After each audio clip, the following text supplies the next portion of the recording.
সমস্ত মানুষের কাছে আমার আবেদন, আপনাদের ঘরের ছেলে, আপনাদের পাশের ছেলে, যাকে আজকে নরেন্দ্র মোদীজি এই রায়না বিধানসভায় পাঠিয়েছেন, একবার সুযোগ দিন। সমস্ত রাজনৈতিক দলকে দেখেছেন, একবার সুযোগ দিন আমাকে। কারণ এই রায়নায় আমি কথা দিচ্ছি, আমাদের সব থেকে যে দুটো বড় সমস্যা দক্ষিণ দামোদর মানুষের, এই রায়নার আমি মাল্টি স্পেশালিটি হসপিটাল করব আপনাদের জন্য। এই রায়নার সব থেকে বড় সমস্যা আমাদের এই দক্ষিণ দামোদর পেরিয়ে বর্ধমান যে বাস চলাচলের একটা বিরাট সমস্যা।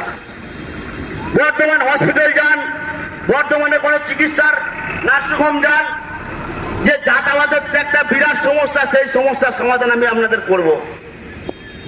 প্রত্যেকটা গ্রামে গ্রামে বিজেপি ক্ষমতায় আসার পর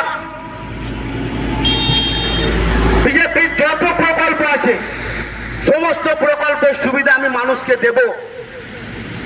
আপনাদের পাশে দাঁড়িয়ে আপনাদের প্রত্যেককে আমি হেল্প করব, প্রত্যেককে সহযোগিতা করবো, এই কথা আপনাদের আমি দিচ্ছি।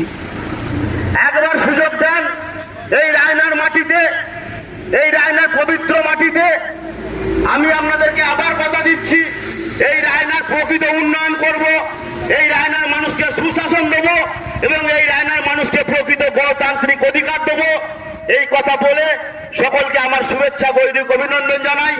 এবং এর সাথে সাথে আমি আর একটা কথা বলে রাখি, দেখুন আমি আগে বক্তব্যে শেয়ার বাজারে বলেছিলাম, রায়নার সব থেকে বড় সমস্যা তৃণমূলের যে হিংসামূলক রাজনীতির শিকার রায়নার মানুষ। সিপিএম এর সময় হয়েছেন, তৃণমূলের সময় হচ্ছেন। তো একটা বার্তা আপনাদেরকে দিয়ে রাখি, দাদা এই নির্বাচন কোন পুলিশের ভূমিকার নির্বাচন নয়, এই নির্বাচন তৃণমূলের নির্বাচন নয়, এই নির্বাচন কেন্দ্র সরকার স্বচ্ছ আদর্শ নির্বাচন করাবে।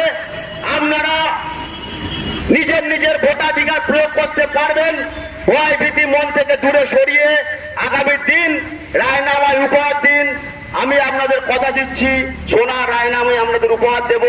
এই বলে আমার ছোট্ট বক্তব্য শেষ করে সবাইকে অভিনন্দন শুভেচ্ছা জানিয়ে আমি আমার বক্তব্য শেষ করলাম। জয় হিন্দ, বন্দে মাতারাম, ভারত মাতা কি জয়।